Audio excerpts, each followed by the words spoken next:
Alright, as you can tell, I'm a few days behind on this video, so let's just go right through these. It's a couple of the new releases and then ones that kind of came out a week or two ago. We're going to start with The Gentleman, which is the Guy Ritchie movie where he's sort of coming back to the whole Snatch, Lock, Stock sort of style before he went into the whole blockbuster thing like Aladdin and attempted blockbuster thing like King Arthur, and he had The Man from U.N.C.L.E. and all that. And this was one of those cases where when you heard about him going back to his old style, the question was it going to be like a new entry and something that's like right up there with Snatch and Lockstock, like they could be almost all together there. I guess you could say, I'm not really sure where people land on Rock and Rolla, but it's probably there also. I like to forget the Revolver exists. But the thing is that it was going to be, even if he couldn't return to form, was it just going to be like sort of him ripping off himself, or at least come off that way? And I was really surprised to see that I took to this almost immediately, because I did kind of go in wondering like where I was going to land, because I do kind of go back and forth in regards to, because I don't remember thinking that much of Rock and Roll, and obviously my opinion on Revolver I think is clear now. But yeah, I would say, and this might seem like a bit much to some people, but I feel like I can honestly say, at least in the moment, that I think this is on par with Snatch, just as far as my opinion goes. Because I like Lockstock a lot, and I like Snatch more than I like Lockstock, and I think this is on par with Snatch, is what I'm trying to say. So, and it is, you can kind of tell it's almost like kind of a reward for the turnout for Aladdin. Because it was one of those cases of like, well, if you make this thing, I guess I suppose you can make this thing. And so we start off, and what's interesting is that basically he has somehow managed to make a movie where the entire movie is basically exposition. But it's kind of amazing, and I think that has a lot to do with the fact that Hugh Grant is the person whose perspective, kind of, we're seeing this through.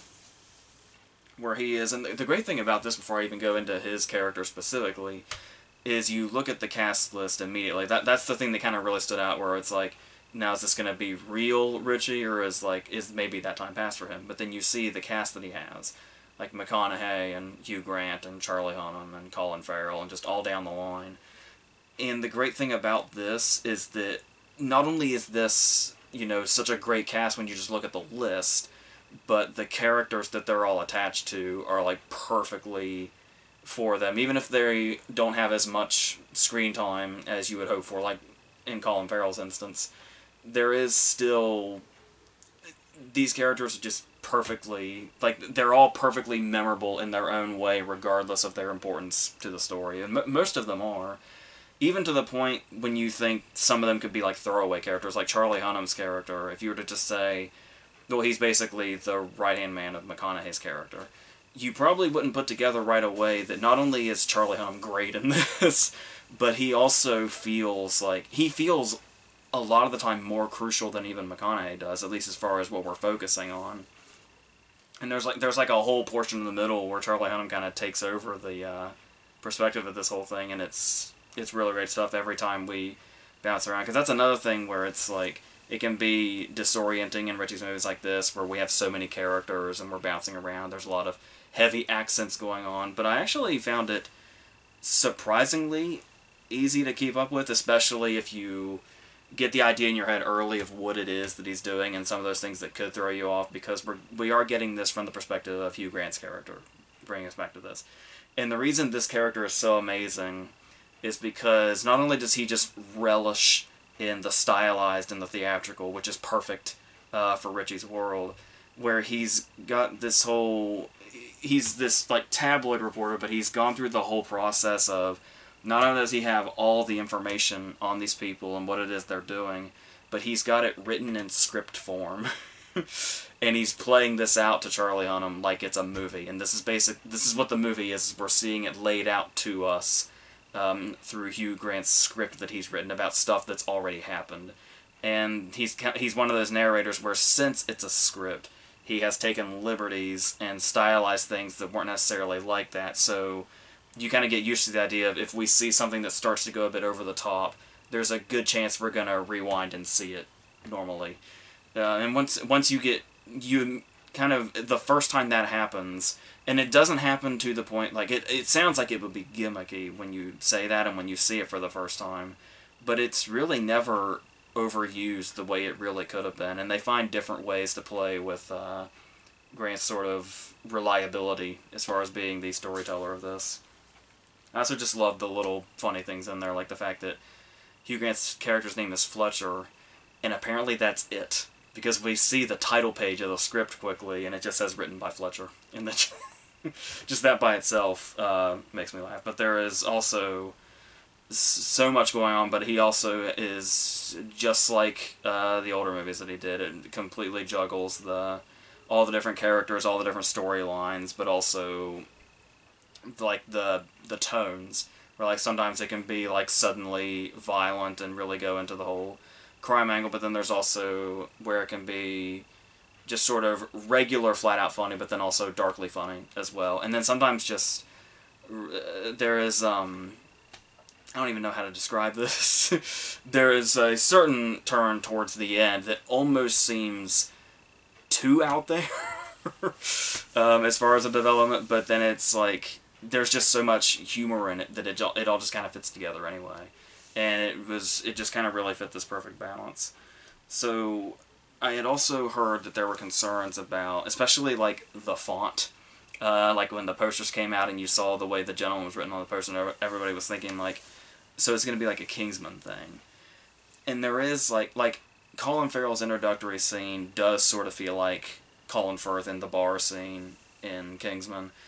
But apart from that, it's not like, if you were worried it's going to be too much like that, it's really not at all.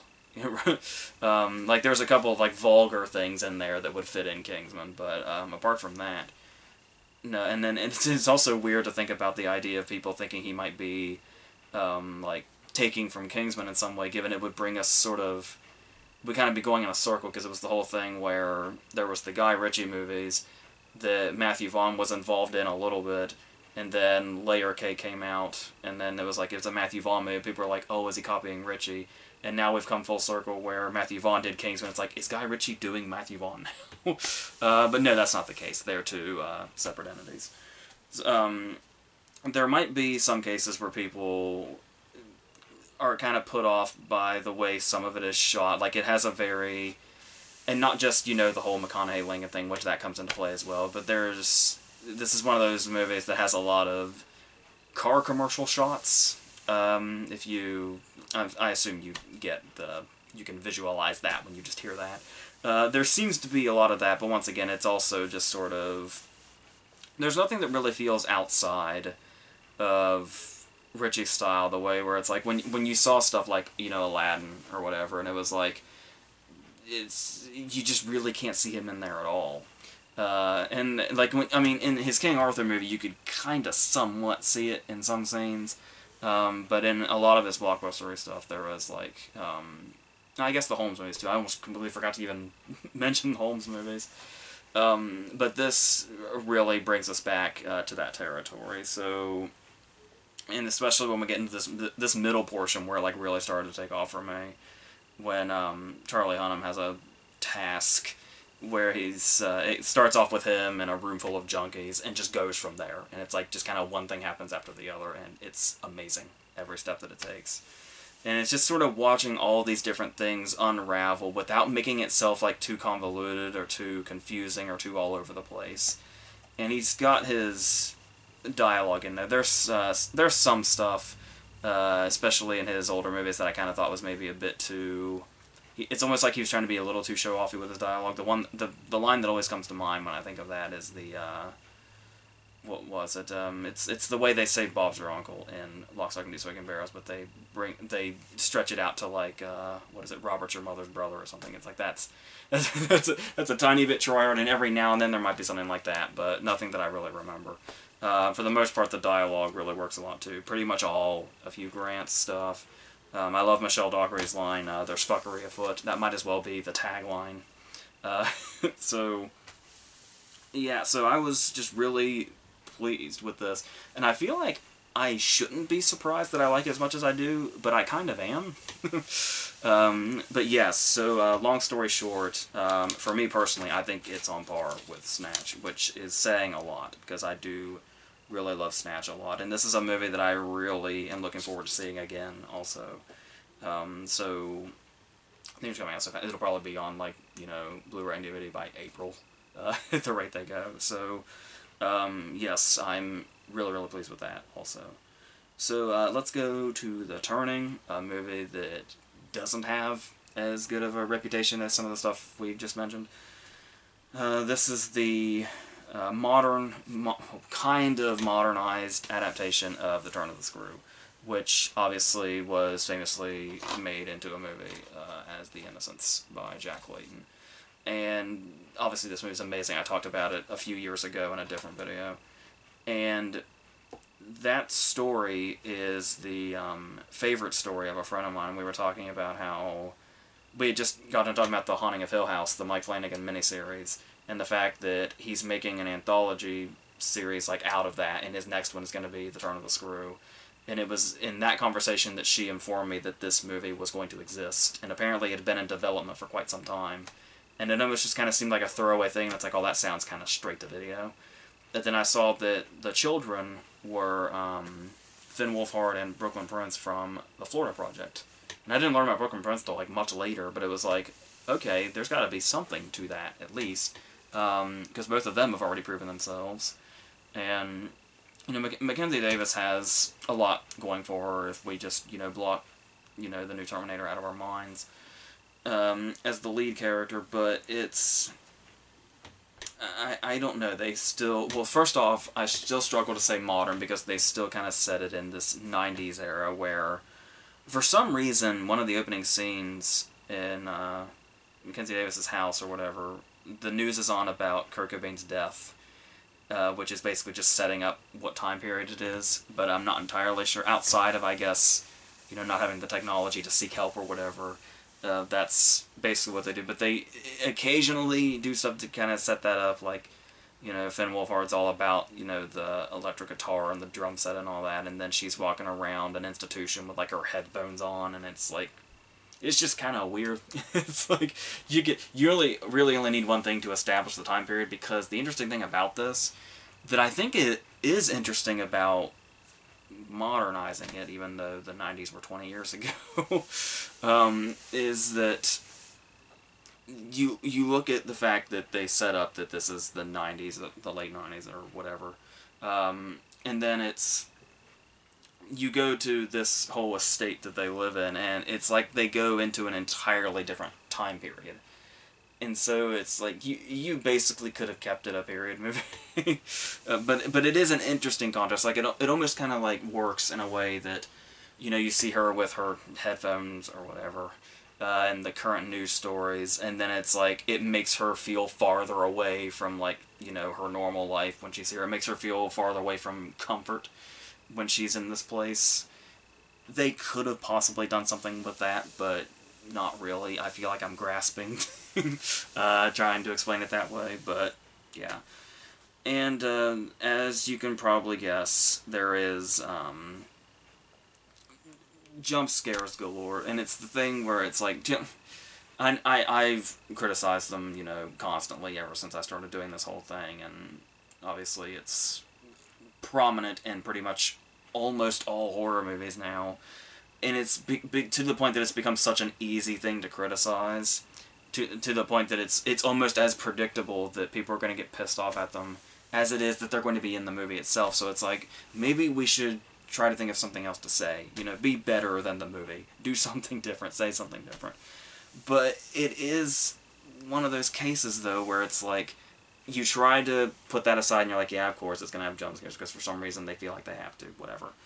But it is like the most predictable possible approach to take a movie like The Innocents that has the scares, like when the face is in the window and stuff like that, and when you see the, you know, the figure from across the pond, And both those scenes are in this, but one in particular, the face in the window, obviously is accompanied with the jump scare sound, and it's like, it is it's easy to complain about jump scares, but it's also very hard to ignore that it does seem like somebody actively went out of their way to say, we're gonna take, like, the innocence is loved because it doesn't have that, because, you know, the black and white especially really works, because you got all the shadows, you're not quite sure exactly what you're looking at all times, and so, like, when the face is actually in the window, they draw so little attention to it, much like the lead character, you have to wonder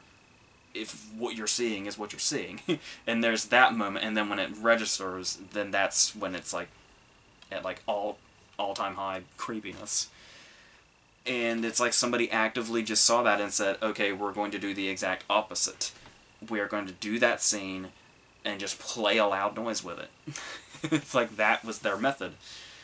And at that point, it's like that... I don't know how to deal with that. Because it's like they literally just said, take all the original scares and just replace them with, you know, the shit that you put in the popular horror movies. Because apparently they think that's what people want, but I don't know. I don't know that I've ever met somebody that said, I love going to horror movies for the loud noises. So, I don't know. Maybe I'm just not talking to the right people. But, yeah, this is the kind of movie, though, where we get... Its idea of thrills is a sewing machine that just starts itself, and lucky them, they happen to just own the loudest sewing machine of all time. And then there is the moment where Mackenzie Davis gets caught up in the curtains. And one of the big thrilling scenes is a lot of fast cutting while Mackenzie Davis has a boxing match with these curtains. For a reason I don't remember. That's what the movie is. So, then after all this, like, it's right after she has a boxing match with the curtains, that she runs into Finn Wolfhard, who she's not expecting because, as we know in the story, he's off at boarding school, but now he's back because he's expelled. Because she thought she was just going to be taking care of the girl, but now it's the two of them, and the boy is really fucking weird and really fucking sinister, and we're not entirely sure what's up with him, or is she just crazy? So, there is something here, I feel like. Like, if this wasn't an adaptation of The Turn of the Screw, I feel like they'd have something in the evil, creepy child type of horror movie sort of thing. And you may think that kind of thing is played out, but once again, any, you know, part of a genre can be done really well. And these scenes between Mackenzie Davis and Finn Wolfhard, while they are, you know, like, predictable and sometimes pretty silly, unintentionally, I still kind of felt something between the tension between the two of them, where it was like, I kind of wanted to see the two of them in a woman trying to take care of an evil child story, with somebody there that believes, you know, the children are, you know, just absolutely perfect, the thoroughbreds, and she's the one that's overreacting or whatever. But yeah, that does only go so far, but it kind of, to me anyway, helped keep the movie afloat, like I said, as long as you weren't taking it as an adaptation of this story. Like, if you just took the damn ghosts out of it completely, then just between the two of them, there might have been something here, if you take out, you know, a lot of the silliness also.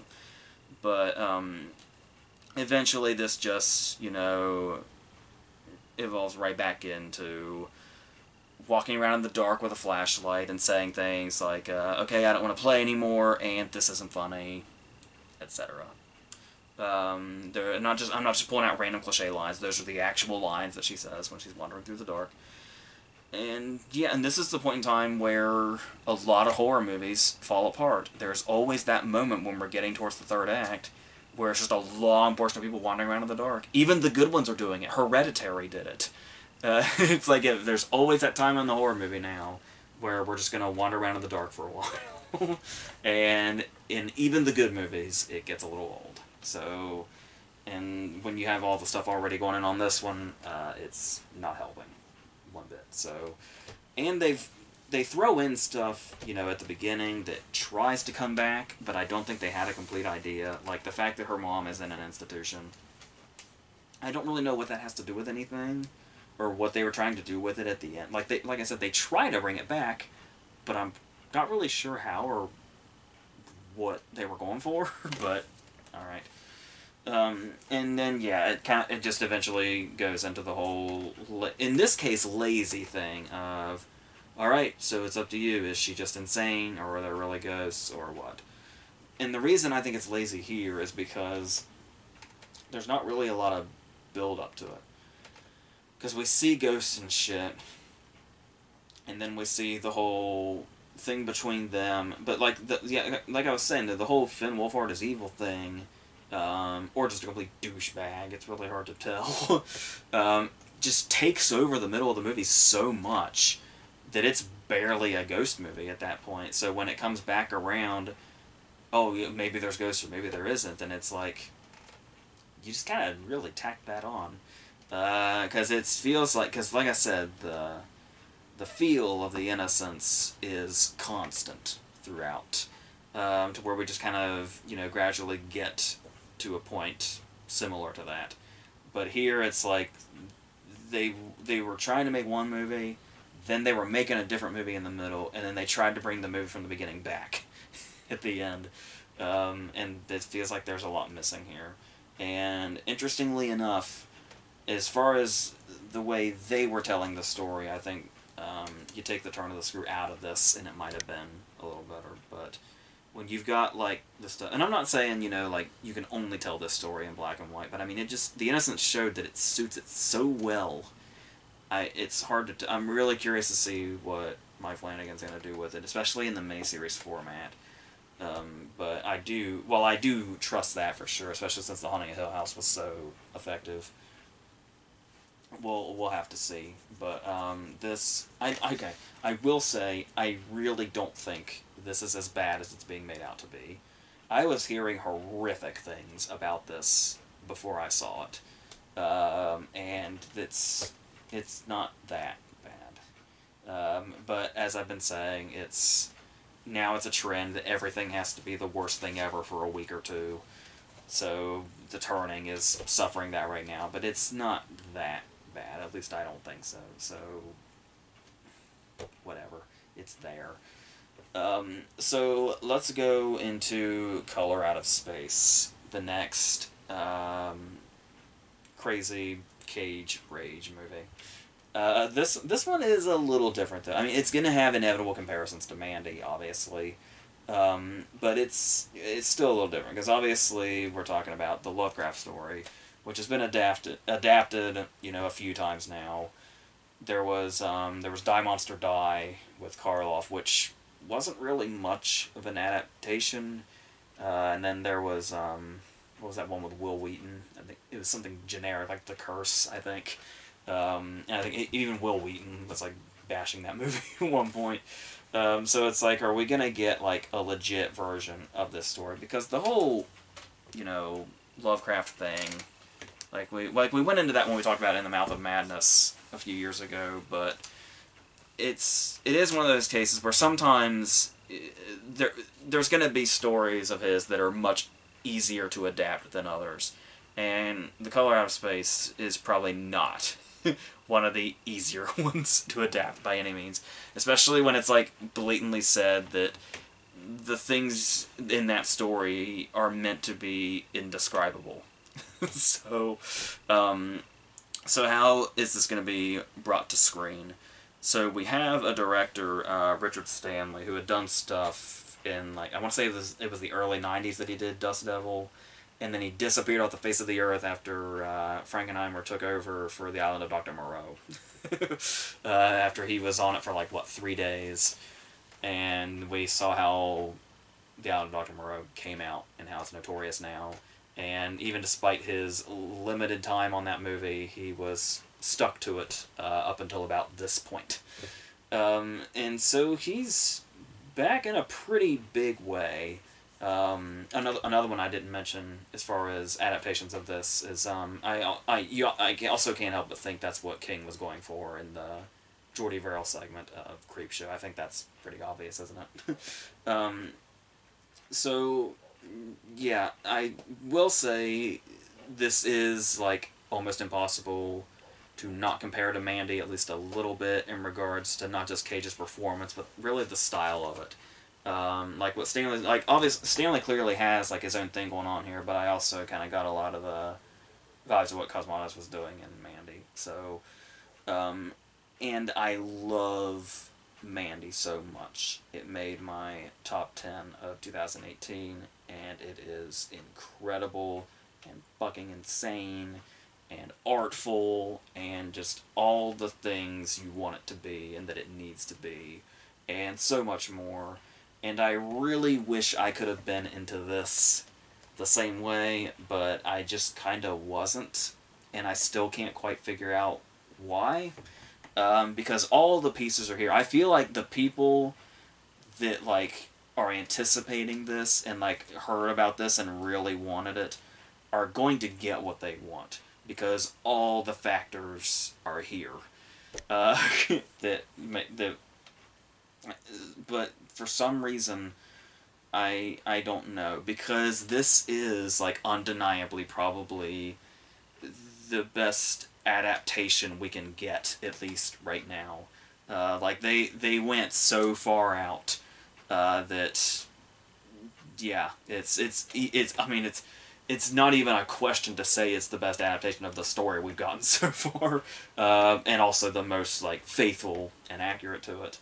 But I don't know, because I mean, you can throw out, you know, generic criticisms like the dialogue is dreadful, because the dialogue is dreadful, but this is one of those cases where it's almost like the dialogue is so dreadful that it draws attention to itself by saying, this is the kind of movie where the dialogue doesn't really matter.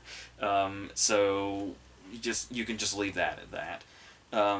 But we do have Cage here in this performance that does get to, like, the story lends it to his whole thing of he'll start off perfectly normal and then very quickly become something else and get bigger and bigger and more insane as it goes.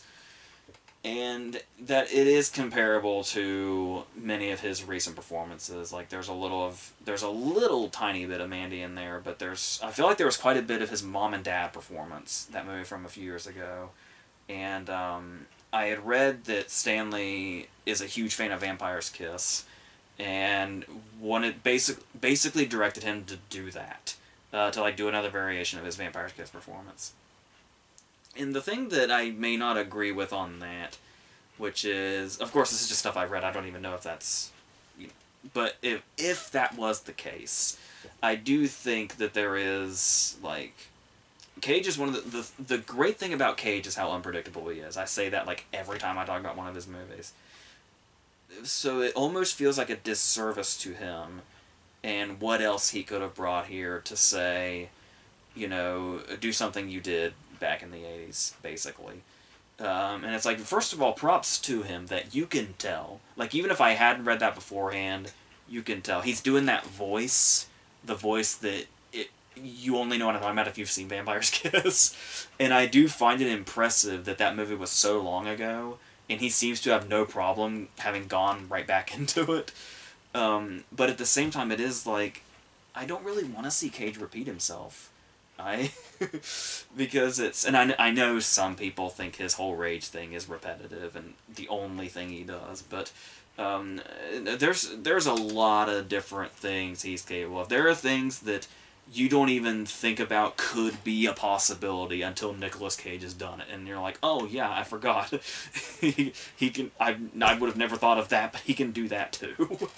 And so that kind of, I feel like that kind of sort of left a little bit to be desired, and this seems like one of those ultimate Cage roles. But to sort of just revisit another part he pretty much played already kind of left a little more open, I guess. But there are still great moments. There's kind of the first time we start to see a descent in him is just him watching himself on the news. And it seems to kind of come from out of nowhere, but for some reason Cage has a way of making that work anyway. And we do get, and the progression does become more of, like, just that, a progression as it goes on, rather than just being as abrupt as the start of it seems to be. But yeah, and I did see that he does want to make this. Stanley wants to make this a trilogy, and that the Dunwich Horror would be the next one in that. And there's clearly a lot of clues to that in here.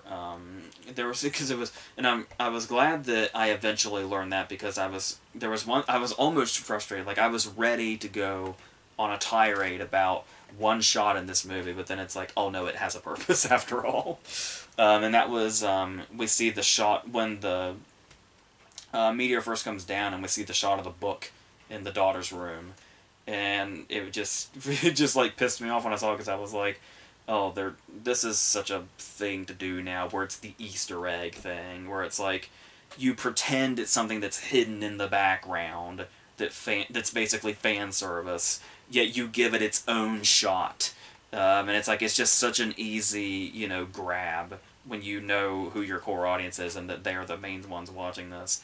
But the fact that he's like building, like I'm assuming a universe out of this trilogy, at least in the vaguest of senses, at least, that it's like, okay, I see what you're doing now. There is a purpose for the book being there and the references in the background, because it's not just Easter eggs. It's he seems to be building something. So that's, yes. And then there is like I was trying to figure out if, because I felt like, and I'm trying to figure out how this works. I feel like if I didn't already know the story, that I would hate this movie. I don't think it's, like I said, I just kind of wasn't into it, unfortunately, just as a whole. But that's not even close to hating it. There are so many things in it that I admire, and how much they were able to bring to life to seemingly what you would think would be unfilmable. But it's like, I'm trying to figure out how I would have hated this so much, like I think I probably would have, if I didn't know the story, because like I said, I don't know how that works. I don't know if it's the way some of the things are executed, or some of the new stuff that they brought to the story might be. Like, I think it would have been, I would have felt like it was sort of wallowing in its gruesomeness when we get into kind of that second half, when the effects just go fucking crazy.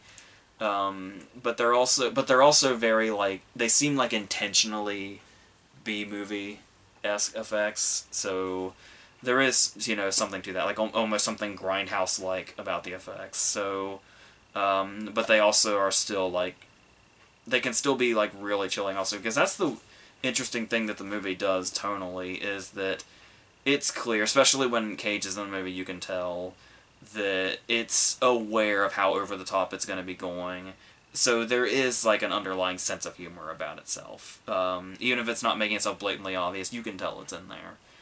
But then, to balance that out, there are also scenes that are genuinely creepy, or genuinely unnerving, or just genuinely disturbing.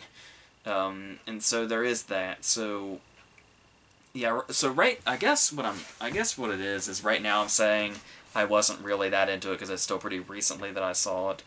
But I do wonder if it's gonna, like, grow on me. Like, the more I think about it, it's gonna make me go back to it, and then I'm just gonna suddenly, like, love it when I see it again.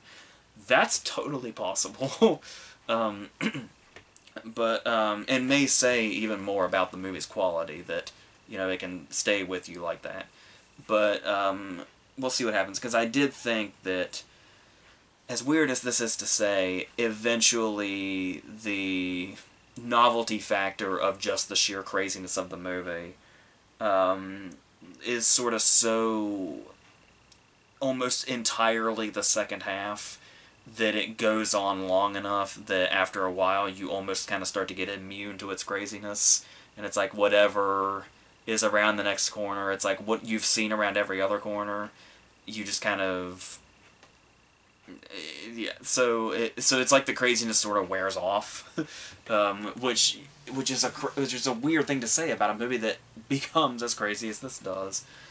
But yeah, so this has obviously gotten a bit rambly, but I mean, how else do you talk about a movie like this? You kind of just have to take it in the moment. because there's so much to. But yeah, so watching it, I wasn't really that into it, kind of from the start, and then there are things in it that I certainly admire, and it's crazy that they did get this made. But overall, I did feel like that it wasn't quite.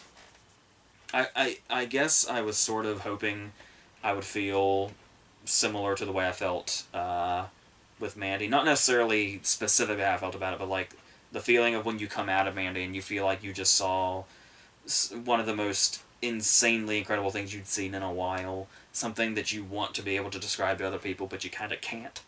Like just recently, I was trying to explain the people that Linus Roche summons in Mandy, and I couldn't explain it. It's just like they're like, I think they're demons, but they might not be. They might be from hell. They might not be. I don't know for sure because it doesn't matter. But that's so yeah. We'll see how this grows in time. But for now, it was just like it's definitely good as far as adaptations go. But I wish I had been more, you know,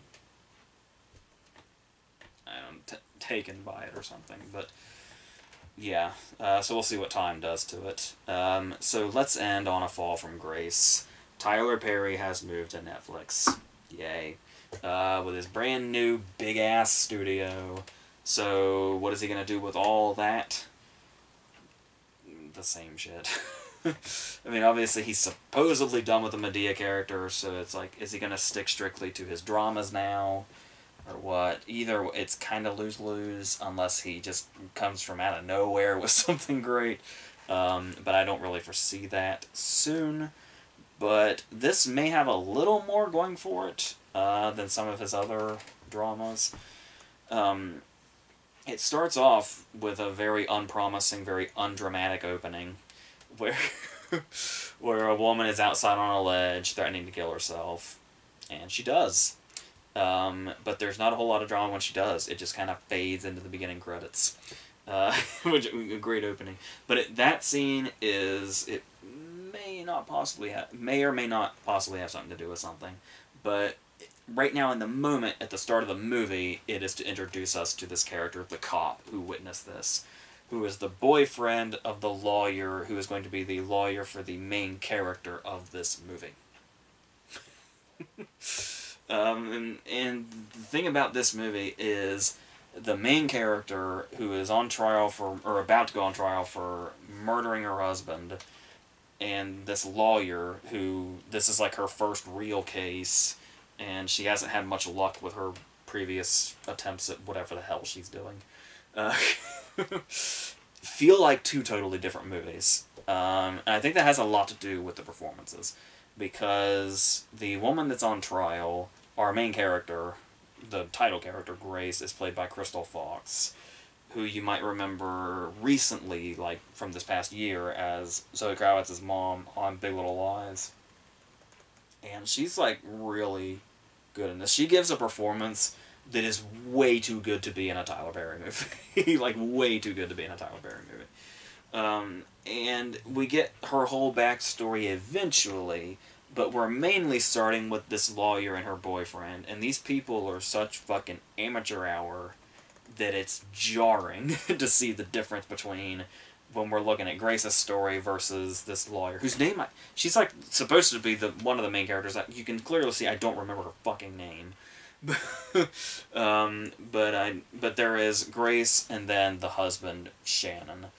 And the thing here is, this is one of those cases where you can see where it's coming from a mile away. Like, it's probably some of the better stuff that Perry's done. I was going to say drama-wise, but really, obviously that would mean at all, because his comedies aren't worth a shit.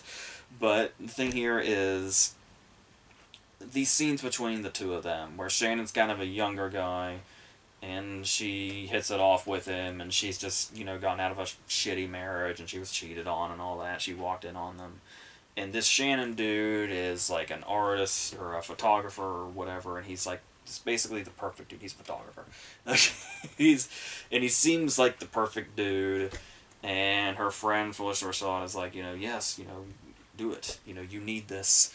And then it's this love story, but the thing is that we know this is headed to a murder where she kills him.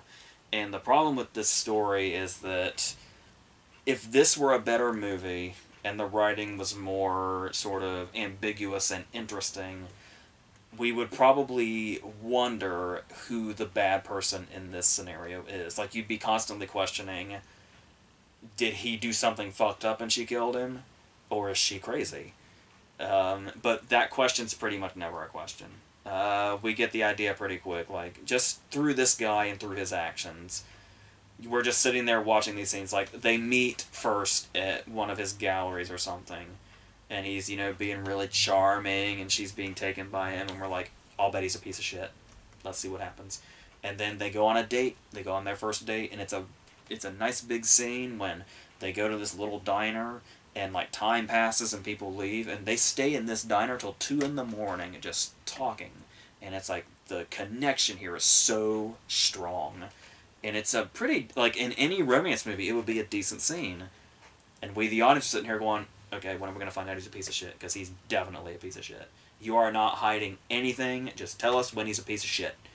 And then they go outside, and they flirt a little more, and then time passes. And he's like, hey, you want to go upstairs? And she's like, I'm not ready for that. And so time passes, and they hold out, and they don't do anything like that. She takes him to church. He doesn't like church. Red flag in a Tyler Perry movie for sure. And it's like, time passes, and it's like, it's interesting that he's really taking his time and really building this up. But once again, there's no fucking mystery. We're just waiting to find out when the guy's going to be a piece of shit. There is no, oh, what if she's actually, a killer of sorts. And then we eventually, like, get there, and there's something in the performances here that make this work. Like, this guy playing Shannon really, really makes you hate him, which is effective, because that's what the movie should be doing. And it really does make you feel, like, sorry for her, and make her feel like she's trapped. And she's very, very sympathetic. And so when we get to that point, I feel like the scene where, what she's on trial for happens, it's maybe a little too abrupt, and it's like for all the build-up he had going, that was at a pretty steady rate, that kind of seems to just come pretty abruptly, and then kind of breaks some momentum that was going on here. And then, of course, that's obviously the key in the story, so now the movie can, like, really get going now that we have what appear to be all the facts, or as many as we're going to get. So now the focus is once again back on the lawyer and her cop boyfriend, and then the movie sucks again. And so yeah, it's really kind of mixed in that regard, the way they go back and forth. And there's even a moment where it's like, you can tell the movie's desperately trying to tell us that this is a good character, when it's not really.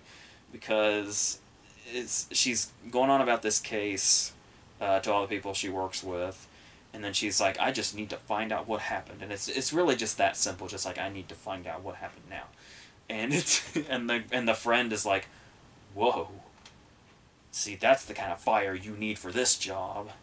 And it's like, oh, she's a fiery lawyer? Well, I'm glad you told me, because I sure as shit couldn't tell through her line delivery. But alright.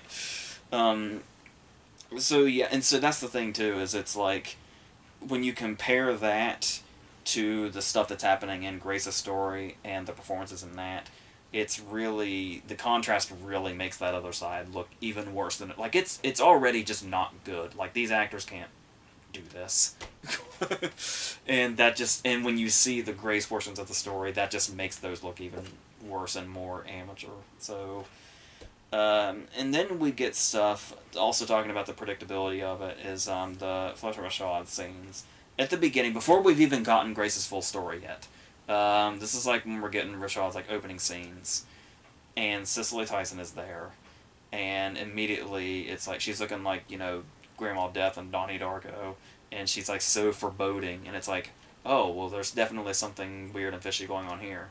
And it's like, but Rashad is, Grace's best friend, so it's like, of course she's not shady at all.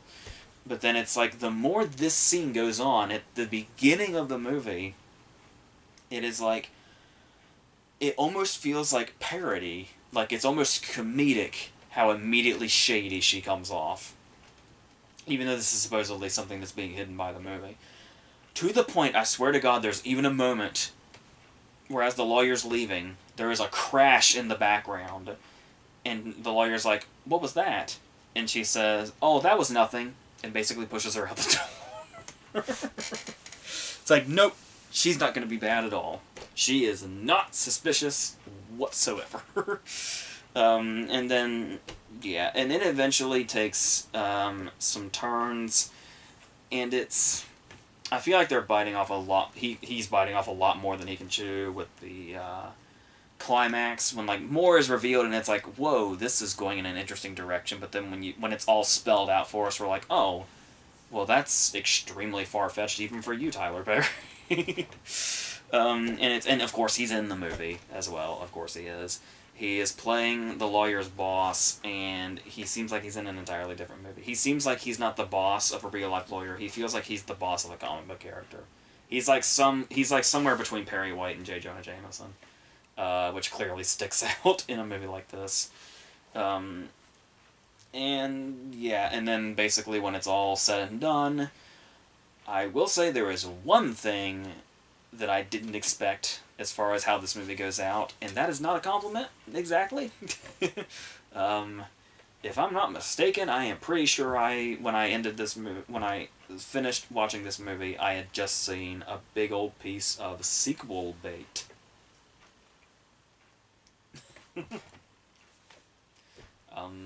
Okay. I'm just going to leave that at that. So, that appears to be it for this. Next week is, what is it, Gretel and Hansel in the rhythm section, and probably a few other things also. So, and then more award stuff and all that. All the stuff that you're expecting. So, and we're almost to the end of already, so we'll have all of that, and then we'll just go from there. I'll probably do a versus thing soon or whatever. I already know which one it's going to be, I just have to do it, but that'll probably be after the award stuff. So, yeah, so until all that stuff, I think that's it.